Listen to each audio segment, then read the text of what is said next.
सपने और लक्ष्य में एक ही अंतर है। सपने और लक्ष्य में एक ही अंतर है। सपने के लिए बिना मेहनत की नींद चाहिए और लक्ष्य के लिए बिना नींद की मेहनत। नमस्कार, डीडी बिहार के इस बेहद खास कार्यक्रम दिशाएं में आप सभी दर्शकों का बहुत बहुत स्वागत है और मैं हूं आपकी होस्ट पिंकी। आपको बता दें, आज की हमारे इस खास कार्यक्रम में हमारा विषय है कला शिक्षा की उपयोगिता। यानी कि आज हम ये जानने की कोशिश करेंगे कि जो भी छात्र या छात्रा कला के क्षेत्र में अपना करियर बनाना चाहते हैं, उन्हें किस तरह से तैयारी करनी चाहिए, उन्हें क्या कुछ करना चाहिए, उन्हें कितना ज़्यादा मेहनत करने की ज़रूरत है। साथ ही आपको ये बता दें कि इस विषय पर चर्चा करने के लिए हमारे साथ हमारे स्टूडियो में बेहद खास मेहमान मौजूद हैं। हमारे साथ हमारे स्टूडियो में मौजूद हैं अवधेश अमन सर, जो चित्रकार हैं, कला समालोचक हैं और लेखक भी हैं। सर, बहुत बहुत स्वागत है। धन्यवाद। कार्यक्रम को आगे बढ़ाने से पहले और सवालों का सिलसिला शुरू करने से पहले हम अपने दर्शकों को बता देना चाहते हैं कि अगर आपके पास भी कोई सवाल है और उस सवाल का जवाब अगर आप हमारे विशेषज्ञ से जानना चाहते हैं तो हमें हमारे नंबर पर कॉल कर सकते हैं। हमारा नंबर है 18003456 171। एक बार फिर से दर्शकों को हम अपना नंबर बता देते हैं। हमारा नंबर है 18003456 171। सर, बिना विलंब किए कार्यक्रम को आगे बढ़ाएंगे और सबसे पहला सवाल आपसे ही रिलेटेड होगा। आपके बारे में जानना चाहेंगे। आप चित्रकार हैं, कला समालोचक हैं, लेखक भी हैं। शुरू से लेकर अभी तक का सफ़र आपका कैसा रहा? मैंने अपनी कला की जो शिक्षा है वो बचपन से ही शुरू कर दी थी। जब मैं 5वीं कक्षा का छात्र था, मार्शल टोपनो एक कला के शिक्षक थे जिन्होंने शुरू की तालीम मुझे दी। जी। फिर दूसरे मेरे कला शिक्षक थे भुवनेश्वर यादव, जिन्होंने ऊंची तालीम हासिल की थी कला की, उनसे मेरी शिक्षा हुई। इसके बाद मैंने कला महाविद्यालय में प्रवेश लिया, पटना के कला एवं शिल्प महाविद्यालय में, और यहाँ प्रवेश दिलाने में भी मुझे भुवनेश्वर यादव ने सहायता की। जी। मैं उनके प्रति कृतज्ञ हूँ। वो एक बड़े चित्रकार थे जिनके चित्र धर्मयोग, साप्ताहिक हिंदुस्तान जैसे बड़े पत्रों में पूरे कवर पे छपा करते थे, पूरे पृष्ठ पे। जी। तो उनसे प्रेरणा मिली और फिर मैंने जब ललित कला स्नातक की शिक्षा प्राप्त कर ली, इसके पूर्व मैंने हायर सेकेंडरी तक की शिक्षा पाई थी। लखीसराय हमारा जन्म स्थान है और वहीं का मैं निवासी हूँ। जी। वहाँ मेरा ये सौभाग्य था कि बालिका विद्यापीठ एक संस्था जो मेरे घर के बहुत करीब थी, बिल्कुल, वहाँ 2 कला शिक्षकों से मेरे ताल्लुकात बने। जी। पहला मार्शल टोपनो और दूसरे भुवनेश्वर यादव, और इन दोनों ने मुझे कला की शिक्षा दी। मैं एक जमींदार परिवार से आता हूँ, तो कभी वो हमारे पास आ जाते थे, कभी मैं वहाँ चला जाता था। फिर हायर सेकेंडरी पास करने के बाद मैंने पटना कला महाविद्यालय से ललित कला स्नातक किया और मेरा सिलसिला शुरू हो गया पेंटिंग करने का। जी।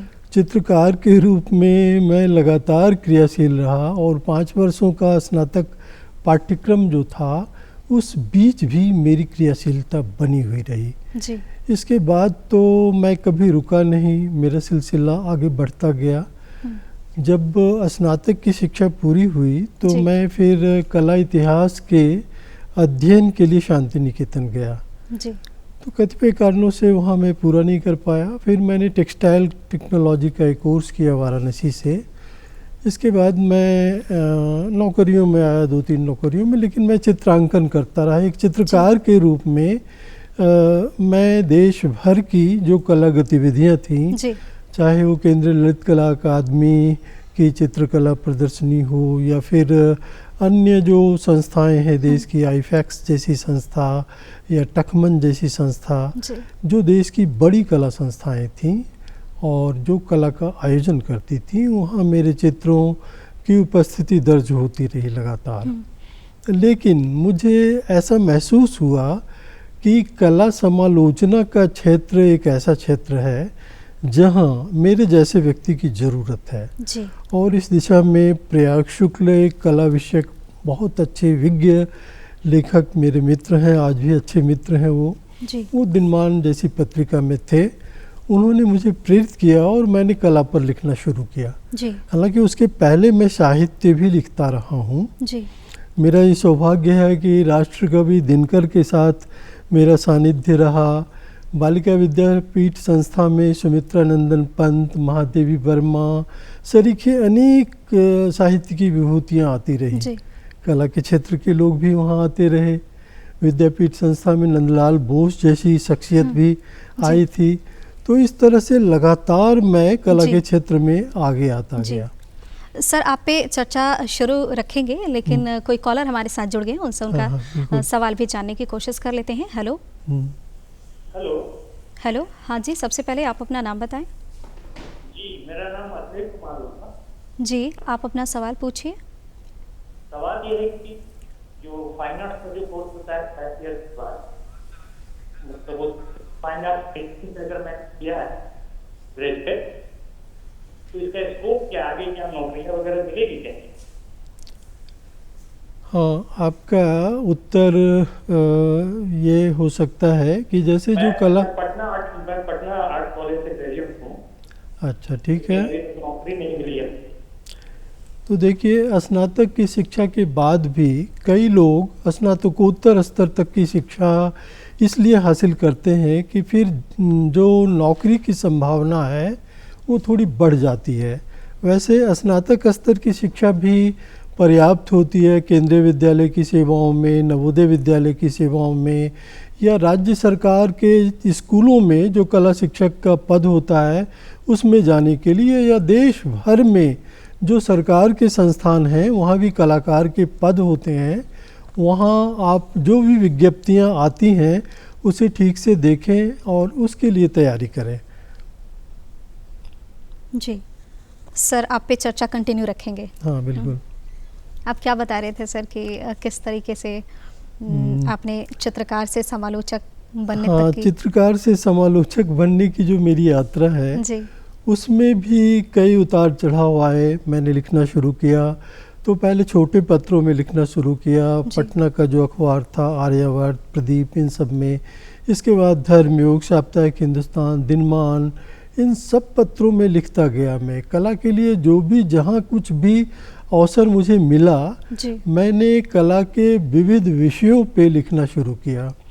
कलाकारों के व्यक्तित्व और कृतित्व पर भी लिखना शुरू किया मैंने, और आज भी लिख रहा हूँ मैं जी।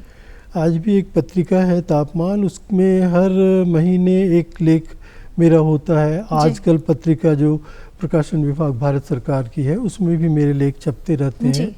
तो कला विषयक जो अद्यतन संदर्भ हैं उस पर मेरी दृष्टि होती है लगातार, और मैं लिखता चला जाता हूँ। अभी जो मेरी एक किताब रिसेंटली आई, ये किताब जो है सूचना एवं प्रकाशन मंत्रालय ने छापी है, कला में विचार तत्व। इसमें मेरे 15 वैचारिक लेखों का समावेश है, और इसमें जैसे देश और दुनिया की कला के जो अद्यतन संदर्भ हैं उस पर मैंने विचार विमर्श किया है, और इसमें उसके विचार तत्व निहित हैं। और ये आज के जो जागरूक पाठक हैं कला विषयक लेखों के, उनके लिए, कला के छात्रों के लिए, कला के जो अध्यापक हैं उन सब के लिए समान रूप से उपयोगी है। जी सर, चर्चा कंटिन्यू रखेंगे। एक बार फिर से हम अपने दर्शकों को अपना नंबर बता देना चाहते हैं ताकि उनके पास अगर कोई सवाल है तो वो हमारे विशेषज्ञ से पूछ सकते हैं। हमारा नंबर है 18003456 एक बार फिर से आपको नंबर बता देते हैं। हमारा नंबर है 18003456 सर, अगला सवाल हमारा ये है कि कला क्या है और इसकी उपयोगिता क्या है? कला क्या है एक बहुत ही व्यापक प्रश्न है जी। कला की अनेक विधाएं हैं जी। कला वस्तुतः हमारे जीवन से जुड़ी हुई है, हमारे मनोभावों से जुड़ी हुई है, हमारे हृदय और मस्तिष्क से जुड़ी हुई है, और ये हमारी जो सभ्यता की शुरुआत है वहीं से है। जो प्रस्तर युग था वहाँ से ही कला की शुरुआत हुई है, और वहाँ से कला मनुष्य के मन में बसती चली गई है। आप जितनी भी सभ्यताओं के अवशेष देखते हैं उन सब में कला है।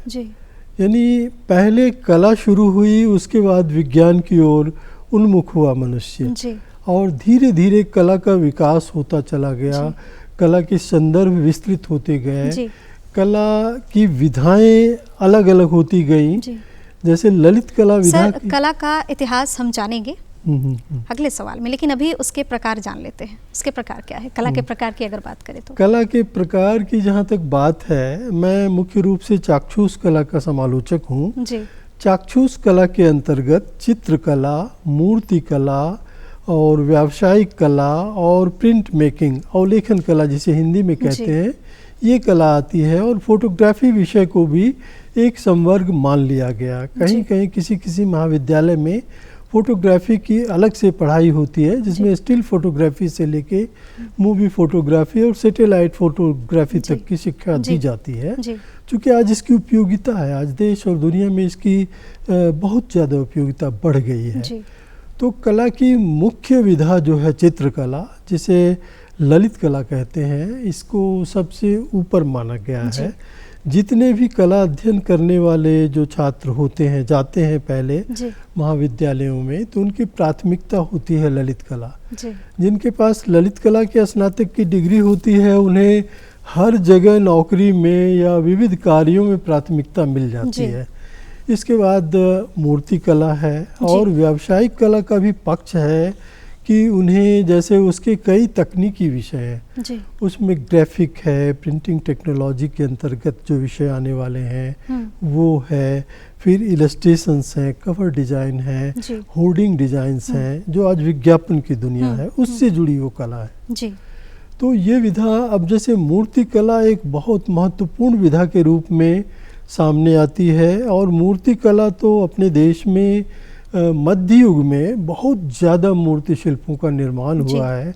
हमारे प्राचीन मंदिरों में मूर्ति शिल्पों का बहुत ज़्यादा निर्माण हुआ है। बिल्कुल सर, हम थोड़ा सा पहले चलते हैं और इतिहास से ही जानने की कोशिश करते हैं कि कला का इतिहास क्या है और इसकी उत्पत्ति कैसे और कहाँ से हुई है। कला पहले सृजन में आती रही जी। इतिहास तो बाद में लिखा गया या इतिहास बाद में बनता गया। जब कोई सृजन होता है तो सृजन की अपनी गति होती है, उसकी एक अपनी गत्यात्मकता होती है और लगातार उसमें कुछ न कुछ होता रहता है। वो ये सृजन जो है एक संभाव सृजन होता है। चित्रकार या मूर्तिकार या फिर प्रिंट मेकर जो भी हैं, वो सृजन करते चले जाते हैं और वो फिर धीरे धीरे जब वो काफ़ी हो जाता है, काफ़ी कुछ सामने आ जाता है, जो मनुष्य की चेतना से या कला प्रेमियों के साथ उसका लगाव हो जाता है, गैलरियों में कृतियाँ चली जाती हैं या सार्वजनिक स्थलों पर प्रदर्शन के लिए जाती हैं, तब धीरे धीरे उसका इतिहास बनना शुरू होता है। जैसे एक उदाहरण मैं देता हूँ, पटना में शहीद स्मारक है। पटना में शहीद स्मारक 1953 में बना। उसमें जो 7 शहीद थे जिन्होंने पटना के ये विधानसभा भवन पर झंडा फहराया था स्वतंत्रता आंदोलन के समय, उन 7 शहीदों की स्मृति में वो बनाया गया। और डीपी राय चौधरी, श्री देवी प्रसाद राय चौधरी एक बहुत अच्छे मूर्ति शिल्पी थे, मूर्तिकार थे, जो चेन्नई आर्ट कॉलेज के प्रिंसिपल भी थे। उन दिनों मद्रास आर्ट कॉलेज कहलाता था। उन्होंने उसका निर्माण किया। अभी कुछ वर्ष पहले पटना में गांधी की एक विशाल प्रतिमा निर्मित हुई। राम सुतार ने इसका निर्माण किया और इसका भी एक इतिहास बन गया कि ये बिहार में सबसे ऊंची प्रतिमा है। देश में सबसे ऊंची प्रतिमा भी राम सुतार जी ने ही बनाई। वो एक ख्यात मूर्तिकार हैं और उन्होंने दुनिया की सबसे ऊंची प्रतिमा वहाँ खड़ी कर दी। राम सुतार जी ने पटेल की, सरदार पटेल की। और फिर राम सुतार एक ख्यात मूर्ति शिल्पी हैं, उन्होंने पटना में भी और भी 5-6 मूर्ति शिल्पों की रचना की। जिस समय श्री बाबू श्री कृष्ण सिंह जी बिहार के मुख्यमंत्री थे, उस समय श्री बाबू की प्रतिमा, उनके बाद और फिर कर्पूरी ठाकुर जी की प्रतिमा, सत्येंद्र बाबू की प्रतिमा, इन सब प्रतिमाओं का निर्माण भी उन्होंने किया। सर, मूर्तिकार से संबंधित हम चर्चा कर रहे हैं, तो थोड़ा सा विस्तार से मैं जानना चाहूँगी कि मूर्ति कला क्या है और इसकी उपयोगिता क्या है। मूर्ति कला देखिए एक ऐसी विधा है जिसमें कि हम चारों ओर से उस कला को देखते हैं। चित्र को हम सामने से देखते हैं, जी चित्र को हम, मेरी दृष्टि कैनवास पे जाती है या किसी भी फलक पर जाती है तो हम सामने से केवल देखते हैं।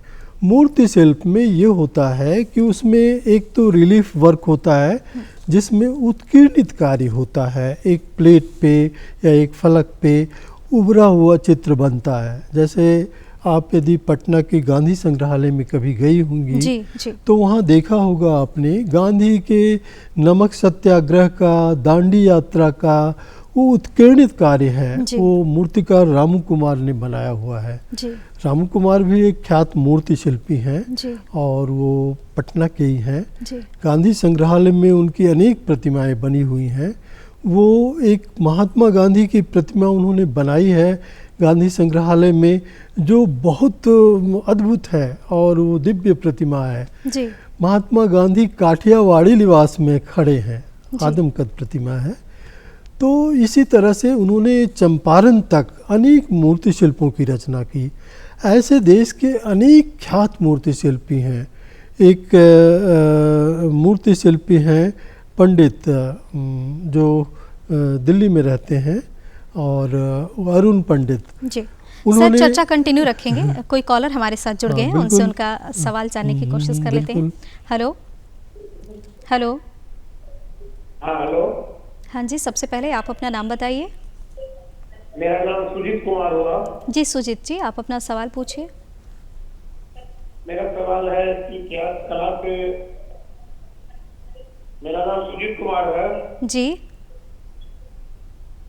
सुजीत जी, आप अपना सवाल पूछिए। मेरा सवाल अब सबसे पहले अमन जी को नमस्कार।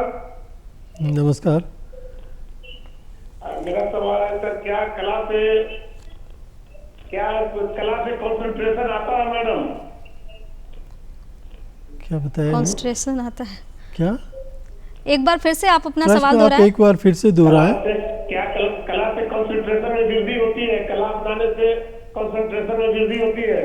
हाँ एकाग्रता। बिल्कुल वृद्धि होती है, इसलिए कि जब आप सृजन करते हैं, जब आप किसी चित्र का निर्माण करते हैं तो आपका ध्यान केंद्रित होता है रूपाकारों पर, उसकी रेखाओं पर, रंगों पर और फिर उसके संपूर्ण विन्यास पे, और आपके मन और हृदय को एक सुकून मिलता है। आप मूर्ति शिल्प बनाते हैं तो उसके सृजन के समय भी जो उसकी सृजन की गत्यात्मकता होती है उससे भी आपको एक सुखद अनुभूति होती है। जी सर, अगला सवाल हमारा ये हाँ, है कि जो बिल्कुल। छात्र छात्राएं कला के क्षेत्र में जाना चाहते हैं या फिर रोजगार पाना चाहते हैं तो उन्हें क्या करना चाहिए? कला के क्षेत्र में जाने की प्रेरणा यदि किन्हीं को मिलती है तो उन्हें, अभी देश में बहुत सारे कला संस्थान हैं। जी एक समय था जब बहुत कम कला महाविद्यालय देश में थे और अभी तो बिहार में एकमात्र कला महाविद्यालय पटना विश्वविद्यालय के अंतर्गत है। जी लेकिन कई राज्य ऐसे हैं जहाँ कई महाविद्यालय हैं, बहुत से, और वहाँ के बारे में जो अभी गूगल का समय है उस पे उपलब्ध है, या फिर कला महाविद्यालय में यदि वो आते हैं, किसी वरिष्ठ छात्र से यदि वो संवाद करते हैं या किसी अध्यापक से, तो उन्हें बहुत सारी जानकारियाँ मिल जाती हैं।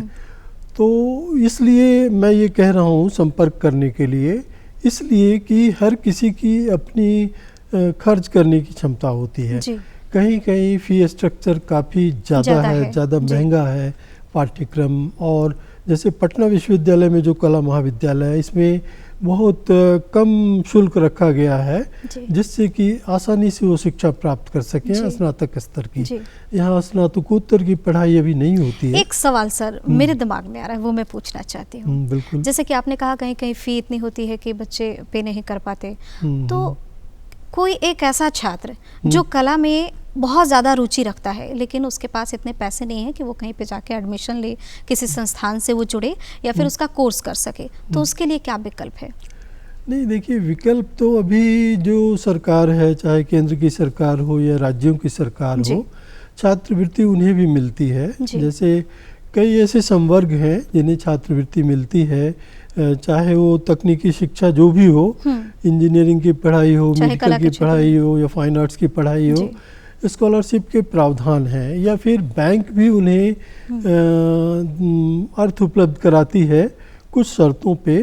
कुछ राज्यों में ऐसा है प्रावधान जहाँ की जी। ज़्यादा फ़ी ली जाती है फाइन जी। आर्ट्स की। जी। तो जैसे मैंने हैदराबाद में देखा, बेंगलुरु में भी देखा, वहाँ कुछ फ़ी ज़्यादा है। जी। बेंगलुरु में तो फ़ी कम की गई है, इधर हैदराबाद में अभी भी जी। वहाँ का एक संस्थान है जहाँ फ़ी ज़्यादा है। जी सर, कला की अगर बात करें तो हमारे दैनिक जीवन को ये कैसे प्रभावित कर रहा है और हमारे दैनिक जीवन में इसका क्या महत्व है, ये भी जानना चाहेंगे। जैसे हमारा दैनिक जीवन धीरे धीरे काफ़ी समृद्ध हुआ है जी। पिंकी जी। आप याद करें, आज से 20 साल पहले जो साधन संपन्नता हमारे पास थी, उससे लगातार हमारी साधन संपन्नता बढ़ती चली गई है। जी। पहले लोग एक पेंटिंग जो है खरीदने में संकोच करते थे। जी। अब जब लोग अपना एक घर बनाते हैं या घर फ्लैट लेते हैं तो वो चाहते हैं कि उनके घर में एक पेंटिंग लगी हो और हमारी रुचि का विषय होता है। और उससे नीचे जो शिल्प है, हमारे जो विविध प्रकार के शिल्प हैं, जिससे बहुत सारे कलाकार भी जुड़े हुए हैं। जी। केवल शिल्पी ही वो शिल्प का सृजन नहीं कर रहे हैं, जी। कलाकार भी कर रहे हैं, वो भी साथ दे रहे हैं उनमें। और वो फिर लोगों के लिए उपयोगी शिल्प होता है, घर के सज्जा के लिए या फिर अपनी आत्मिक अनुभूति के लिए। जी। जैसे इसमें एक मैं उदाहरण दूं कि एक पेंटिंग मोनालिसा, ये इसका एक लंबा इतिहास है। जी। मोनालिसा का निर्माण होने में 4 वर्ष लगे थे। जी। और फिर वो लियोनार्डो दा विंसी ने उसे 2 वर्ष तक सीने से लगाए रखा, पेंटिंग बेची नहीं। और जब बेची उन्हें 6000 स्वर्ण क्रेन में, जी। तो फिर ये नेपोलियन बोनापार्ट ने खरीदी थी, तो उसके ड्राइंग रूम में रही। फिर वो पेंटिंग कहीं गई, फिर लुब्र संग्रहालय ने उसे अपने संरक्षण में लिया। लुब्र संग्रहालय से पेंटिंग चोरी हुई, तो एक इतिहास को उसका बनता चला गया। जी। और आज मोनालिसा की अनुकृतियाँ अपने देश में भी काफ़ी लोगों के घरों में हैं। ओरिजिनल पेंटिंग तो वो खरीद नहीं सकते, क्योंकि 8 अरब डॉलर उसकी कीमत आकी जाती है। जी। तो कलाकृतियों का ऐसे ही मूल्य बढ़ता है। जी। सर, ये भी जानना चाहेंगे कि कला से जुड़ा कोर्स कौन सा है और कितने समय का होता है? कला से जुड़ा हुआ पाठ्यक्रम, जैसे स्नातक स्तर का पाठ्यक्रम आम तौर पे अभी 4 वर्षों का है। जी। कहीं कहीं अभी भी 5 वर्षों का पाठ्यक्रम चला रहे हैं स्नातक स्तर का। जी। लेकिन आम तौर पर वो 4 वर्षों का पाठ्यक्रम है। और 4 वर्षों के पाठ्यक्रम में उन्हें कहीं कहीं पे किसी महाविद्यालय का जो सिलेबस है, उसमें 3 साल तक उन्हें सभी विषयों की शिक्षा दे दी जाती है, चित्रकला, मूर्तिकला, प्रिंट मेकिंग और भी जो उसकी विधाएं हैं कला की उसकी। लेकिन कहीं कहीं वो 1 साल के फाउंडेशन कोर्स के बाद सेकेंड ईयर में जाकर के, दूसरे वर्ष में ही जाकर के जो मूल विषय है उनका, ललित कला में जाने वाले जो होते हैं ललित कला में जाते हैं, फिर मूर्ति कला के जो इच्छुक होते हैं मूर्ति कला में जाते हैं। ऐसे ही वो फिर अप्लाइड आर्ट में या फिर प्रिंट मेकिंग में या सिरेमिक में इच्छा अनुसार, अपनी इच्छा अनुसार हो जाते हैं। सर, पुराने परिवेश और आधुनिक युग में कला के क्षेत्र में क्या अंतर देखने को मिल रहा है? जैसे पुराने परिवेश में आप देखिए कि पहले जब राजतंत्र था तो राजाओं के संरक्षण में कला का विकास होता था। हमारे राजस्थान के जितने रजवाड़े रहे हैं वहाँ के राजाओं ने चित्रकला को संरक्षण दिया, संगीत को संरक्षण दिया, तो चित्रकला का विकास हुआ। और जैसे बूंदी शैली, किशनगढ़ शैली, कोटा शैली, बीकानेर शैली, ये सब वहाँ के राजाओं के संरक्षण में विकसित हुई। उनकी अपनी रुचि थी कला में और वे कलाकारों को रखते थे अपने दरबार में, और वो दरबारी थी चित्रकला। और वहाँ से ही प्रशिक्षण, जो गुरु परंपरा थी उसमें कला शिक्षा होती थी। फिर ब्रिटिश हुकूमत आया, तो जिसे कंपनी काल कहते हैं। कंपनी काल में चित्रकला जो है स्वतंत्र हुई। जो ब्रिटिश हुक्मरान थे उन्होंने कला को स्वतंत्र किया और चित्रकला का विकास यहाँ हुआ। पटना में भी पटना कलम की चित्रकला का विकास हुआ, उसका एक वृहत इतिहास है। मेरी किताब उस पर आ रही है जल्दी। तो वो जो लघु चित्रकला थी भारतीय परंपरा में, वो चित्रकला कंपनी काल में कंपनी काल की चित्रकला कही जाने लगी। और उसका अपने तरीके से आम आदमी के जीवन से जुड़ करके विकास हुआ। जैसे पटना सिटी में वो ज़्यादातर चित्रकार रह रहे थे पटना कलम के, उन्होंने पटना के जीवन को चित्रित किया। जी। हम पटना कलम के चित्रों को देखते हैं तो उससे अनुभव करते हैं कि उस समय पटना में सब्जी बेचने वाली किस तरह से बैठती थी, फल बेचने वाला या धुनकी चलाने वाला या जो भी है, पूरे जीवन को हम देख पाते हैं उसमें।